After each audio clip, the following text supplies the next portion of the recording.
प्राचीन भारत की पवित्र धरती पर, जहां नदियां कल कल बहती थीं और घने जंगलों में ऋषि मुनि तपस्या किया करते थे, वहीं एक महान ज्ञानी रहते थे, महर्षि अष्टावक्र। उनका शरीर जन्म से ही 8 स्थानों से मुड़ा हुआ था। देखने वाले अक्सर उनका उपहास करते थे, लेकिन उनके भीतर ऐसा ज्ञान था जो संसार के सबसे बड़े राजाओं को भी झुका देता था। उसी समय मिथिला के महान राजा जनक अपने वैभव, धन और शक्ति के लिए प्रसिद्ध थे। उनके पास किसी भी प्रकार की कमी नहीं थी। विशाल महल, असीम धन संपत्ति, सम्मान और सुख सुविधाएं, सब कुछ उनके पास था। लेकिन एक चीज थी जो उन्हें कभी नहीं मिली, मन की शांति। हर रात वे बेचैन रहते, मन में अनगिनत विचार उठते, राज्य की चिंता, भविष्य का भय, परिवार की जिम्मेदारियां और मृत्यु का डर। उन्हें लगता था कि शायद और अधिक धन या शक्ति मिल जाए तो शांति मिल जाएगी, लेकिन हर उपलब्धि के बाद भी मन खाली ही रहता। एक दिन उन्होंने सुना कि वन में रहने वाले महर्षि अष्टावक्र ऐसे ज्ञानी हैं जो मनुष्य को आत्मज्ञान का मार्ग दिखाते हैं। राजा ने तुरंत उनसे मिलने का निश्चय किया। राजा अपने सैनिकों और मंत्रियों के साथ वन पहुंचे, लेकिन आश्रम के पास पहुंचकर उन्होंने सबको बाहर ही रुकने का आदेश दिया और स्वयं नंगे पांव महर्षि के पास गए। अष्टावक्र एक विशाल बरगद के वृक्ष के नीचे शांत भाव से बैठे थे। उनके चेहरे पर अद्भुत तेज था। ऐसा लगता था मानो वर्षों की तपस्या उनकी आंखों से प्रकाश बनकर निकल रही हो। राजा जनक ने उनके चरणों में प्रणाम किया और विनम्र स्वर में बोले, गुरुदेव, मेरे पास सब कुछ है, फिर भी मेरा मन अशांत रहता है। कृपया मुझे सच्ची शांति का मार्ग बताइए। महर्षि अष्टावक्र मुस्कुराए। उन्होंने राजा की ओर देखा और धीरे से पूछा, राजन, तुम्हें सबसे अधिक परेशान कौन करता है? राजा ने उत्तर दिया, मेरा अपना मन। कभी इच्छाएं उठती हैं, कभी भय, कभी क्रोध और कभी भविष्य की चिंता। मैं इन्हें रोकना चाहता हूं, लेकिन रोक नहीं पाता।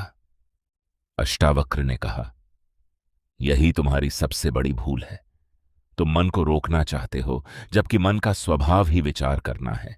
जैसे नदी का स्वभाव बहना है और हवा का स्वभाव चलना, वैसे ही मन का स्वभाव विचार उत्पन्न करना है। राजा ध्यान से सुनते रहे। महर्षि ने सामने आकाश की ओर संकेत करते हुए कहा, उस आकाश को देखो, उसमें बादल आते हैं और चले जाते हैं। कभी काले बादल, कभी सफेद बादल, कभी तूफान और कभी इंद्रधनुष। लेकिन क्या आकाश बदल जाता है? राजा बोले, नहीं गुरुदेव। अष्टावक्र ने कहा, ठीक वैसे ही विचार तुम्हारे मन में आते जाते रहते हैं, लेकिन तुम विचार नहीं हो। तुम वह चेतना हो जो इन विचारों को देख रही है। तुम साक्षी हो। राजा कुछ क्षण मौन रहे। यह बात उन्होंने पहले कभी इस दृष्टि से नहीं सोची थी। महर्षि आगे बोले, जब तुम स्वयं को शरीर मानते हो तब भय उत्पन्न होता है। जब स्वयं को मन मानते हो तब चिंता उत्पन्न होती है। लेकिन जब स्वयं को शुद्ध आत्मा के रूप में पहचान लेते हो तब शांति अपने आप प्रकट हो जाती है। राजा ने पूछा, गुरुदेव, क्या मुझे जंगल आकर तपस्या करनी होगी? अष्टावक्र मुस्कुराए, नहीं राजन, शांति स्थान बदलने से नहीं, दृष्टि बदलने से आती है। महल में रहकर भी आत्मज्ञानी बना जा सकता है, यदि मन का साक्षी बनना सीख लिया जाए। फिर उन्होंने राजा से आंखें बंद करने को कहा। राजा ने आंखें बंद की।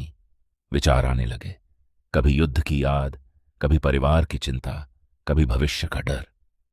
अष्टावक्र बोले, इन विचारों से लड़ो मत, केवल इन्हें आते जाते देखो, जैसे कोई नदी किनारे बैठकर बहते जल को देखता है। कुछ देर बाद राजा ने अनुभव किया कि विचार तो अभी भी आ रहे हैं, लेकिन अब वे उनसे चिपक नहीं रहे। पहली बार उन्हें भीतर गहरा मौन महसूस हुआ, जब उन्होंने आंखें खोलीं तो उनके चेहरे पर अद्भुत शांति थी। उन्होंने भावुक होकर कहा, गुरुदेव, आज मुझे समझ में आया कि शांति संसार में नहीं, मेरे अपने भीतर है। मैं जीवन भर बाहर खोजता रहा, जबकि वह हमेशा मेरे अंदर थी। महर्षि अष्टावक्र बोले, यही आत्मज्ञान है। जो स्वयं को जान लेता है, उसके लिए संसार का कोई भी दुख स्थायी नहीं रहता। उस दिन के बाद राजा जनक वही राजा रहे, वही महल रहा, वही राज्य रहा, वही जिम्मेदारियां रहीं, लेकिन बदल गया उनका देखने का दृष्टिकोण। अब परिस्थितियां उन्हें विचलित नहीं करती थीं। वे हर कार्य करते, लेकिन भीतर से शांत रहते।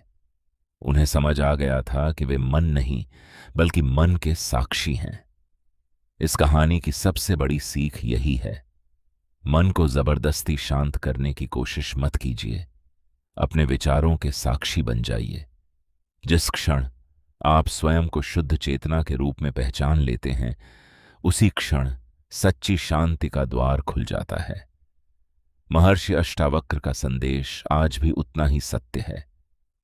तुम शरीर नहीं हो, तुम मन नहीं हो, तुम शुद्ध शांत अनंत चेतना हो। स्वयं को जानो और जीवन में सच्ची मुक्ति का अनुभव करो।